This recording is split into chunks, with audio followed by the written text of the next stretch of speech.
Hello friends, नमस्कार। Welcome to my channel Shanti peace of mind. दोस्तों, आज मैं शनिवार की कथा आपके पास लेके आई हूँ। इस कथा को जो भी पढ़ता या सुनता भी है तो शनिदेव की कृपा से उसके सभी दुख दूर हो जाते हैं। चलिए कथा सुनते हैं। इस दिन शनि ग्रह की तुष्टि के लिए शनि की पूजा होती है। काला तिल, काला वस्त्र, तेल, उड़द शनि भगवान को बहुत प्रिय है, इसीलिए उनके लिए शनि की पूजा होती है।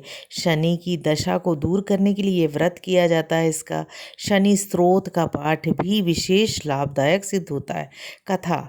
एक समय सूर्य, चंद्रमा, मंगल, बुध, बृहस्पति, शुक्र, शनि और राहु और केतु, इन ग्रहों में आपस में झगड़ा हो गया। हम सब में सबसे बड़ा कौन? सब अपने आप को बड़ा कहते थे।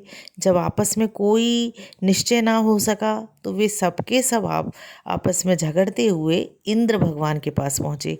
कहने लगे, आप सब देवताओं के राजा हो, इसीलिए आप हमारा न्याय करके बतलाइए कि हम नव ग्रहों में सबसे बड़ा कौन है। तो राजा इंद्र इनका प्रश्न सुन के घबरा गए और कहने लगे, मुझ में यह सामर्थ्य नहीं है कि जो किसी को बड़ा या छोटा बतला दूं। मैं तो अपने मुख से कुछ नहीं कह सकता। हाँ, एक उपाय हो सकता है। इस समय पृथ्वी पर राजा विक्रमादित्य दूसरों के दुखों का निवारण करने वाले हैं, इसीलिए तुम सब मिलकर उन्हीं के पास जाओ और वहीं तुम्हारे दुखों का निवारण होगा।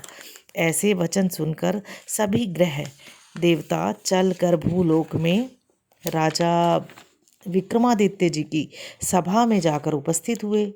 अपना प्रश्न राजा के सामने रखा। राजा अपनी बात उन सब की बात सुनकर बड़ी चिंता में पड़ गए। मैं अपने मुख से किसको बड़ा और किसको छोटा बतलाऊं? जिसको छोटा बताऊंगा वही उन्हीं के क्रोध का मुझे सामना करना पड़ेगा। परंतु उनका झगड़ा निपटाने के लिए एक उपाय सोचा। उन्होंने सोना, चांदी, कांसा, पीतल, शीशा, रांगा, जस्ता, अभ्रक और लोहा, 9 धातुओं से 9 आसन बनवाए। सब आसनों को क्रम से, जैसे सोना सबसे पहले और लोहा सबसे पीछे बिछाए गए। इसके पश्चात राजा ने सब ग्रहों से कहा कि आप सब अपने अपने सिंहासनों पर बैठिए। जिसका आसन सबसे आगे है वह सबसे बड़ा और जिसका आसन सबसे पीछे है वह सबसे छोटा जानिए। क्योंकि लोहा सबसे पीछे था और वह शनि देव का आसन था, इसीलिए शनि देव ने समझ लिया कि राजा ने मुझको सबसे छोटा बना दिया। इस पर शनि भगवान को बहुत क्रोध आया और कहा कि राजा, तू मेरे पराक्रम को नहीं जानता। सूर्य एक राशि पर 1 महीना, चंद्रमा 2.25 महीना और 2 दिन, मंगल 1.5 महीना, बृहस्पति 13 महीने, बुध और शुक्र 1 महीने, परंतु मैं एक राशि पर 2.5 अथवा 7.5 साल तक रहता हूँ। बड़े बड़े देवताओं को भी मैंने भीषण दुख दिए हैं। राजन सुनो, राम जी को 7.5 आई और वनवास हो गया।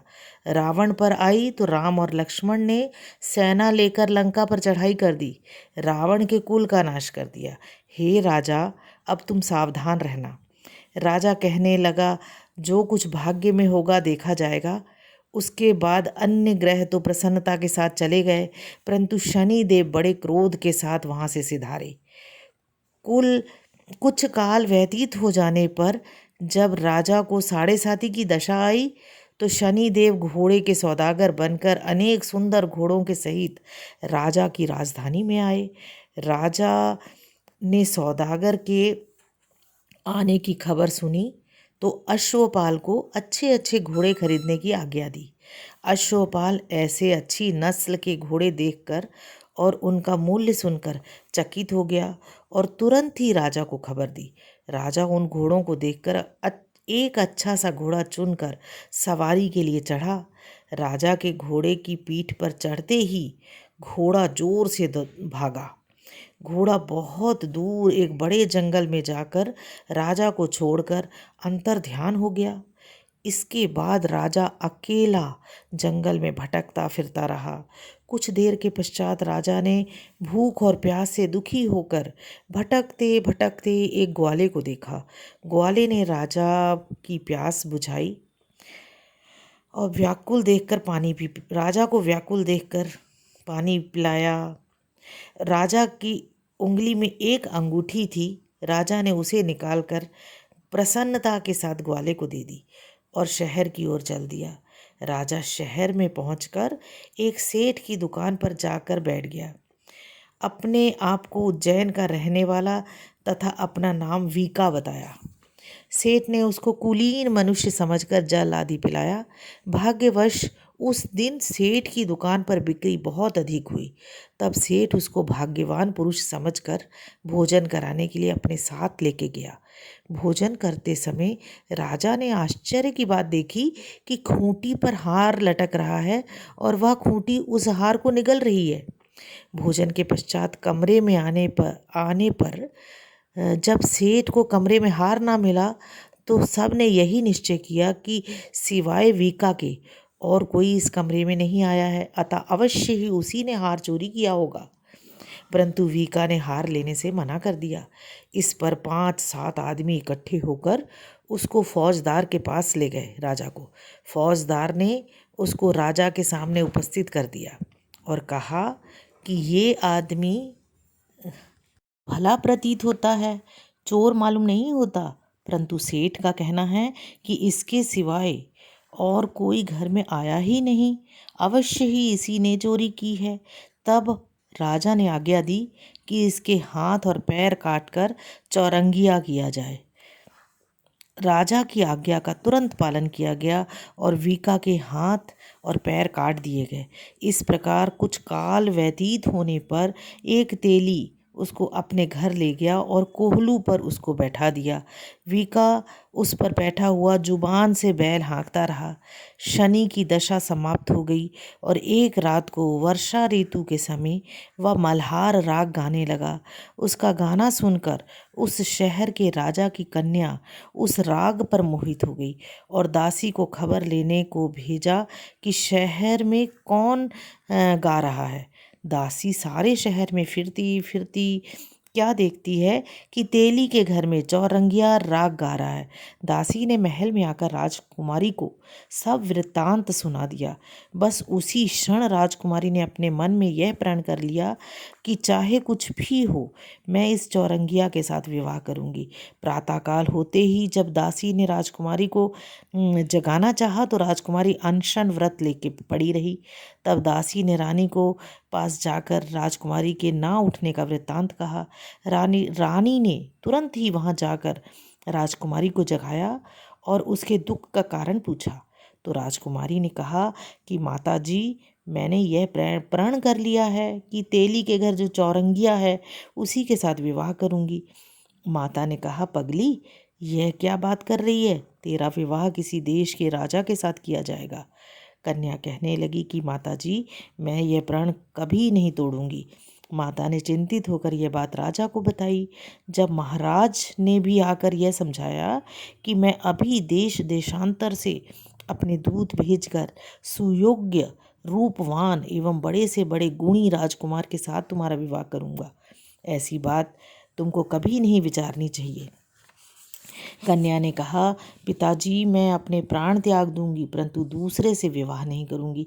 इतना सुनकर राजा ने क्रोध से कहा, यदि तेरे भाग्य में ऐसा ही लिखा है तो जैसी तेरी इच्छा हो वैसा ही कर। राजा ने तेली को बुलाकर कहा, तेरे घर में जो चौरंगिया है उसके साथ मैं अपनी कन्या का विवाह करना चाहता हूँ। तेली ने कहा, यह कैसे हो सकता है? कहाँ आप हमारे राजा और कहाँ मैं एक नीच तेली। परंतु राजा ने कहा कि भाग्य लिखे कि कोई टाल नहीं सकता, अपने घर जाकर विवाह की तैयारी करो। राजा ने उसे उसी समय तोरण और बंधनवार लगवा कर अपनी राजकुमारी का विवाह चौरंगिया बना राजा विक्रमादित्य के साथ कर दिया। रात्रि को जब विक्रमादित्य और राजकुमारी महल में सोए तो आधी रात के समय शनि देव ने विक्रमादित्य को स्वप्न दिया कि राजा, कहो, मुझको छोटा बतलाकर तुमने कितना दुख उठाया। राजा ने क्षमा मांगी।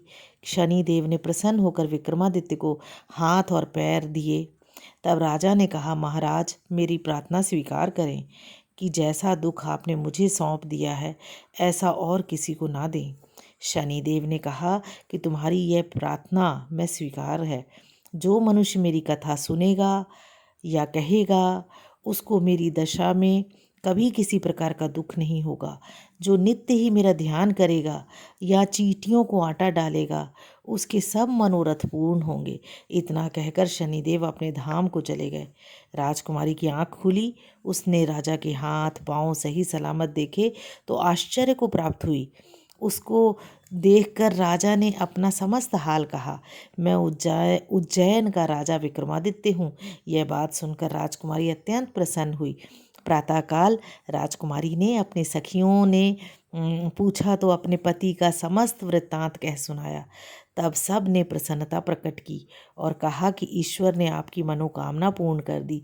जब उस सेठ ने यह बात सुनी तो वह विक्रमादित्य के पास आया और राजा विक्रमादित्य के पैरों पर गिरकर क्षमा मांगने लगा कि आप पर मैंने चोरी का झूठा दोष लगाया, अतः आप मुझको जो चाहे दंड दे दें। राजा ने कहा, मुझ पर शनि देव का कोप था, इसी कारण यह सब दुख मुझको प्राप्त हुआ। इसमें तुम्हारा कोई दोष नहीं। तुम अपने घर जाकर अपना कार्य करो।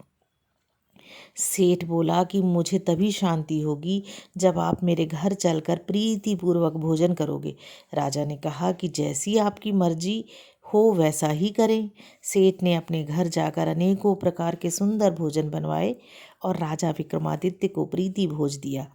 जिस समय विक्रमादित्य जी भोजन कर रहे थे, एक अत्यंत आश्चर्य की बात सबको दिखाई दी कि जो खूंटी पहले हार निगल गई थी वह अब हार उगल रही है।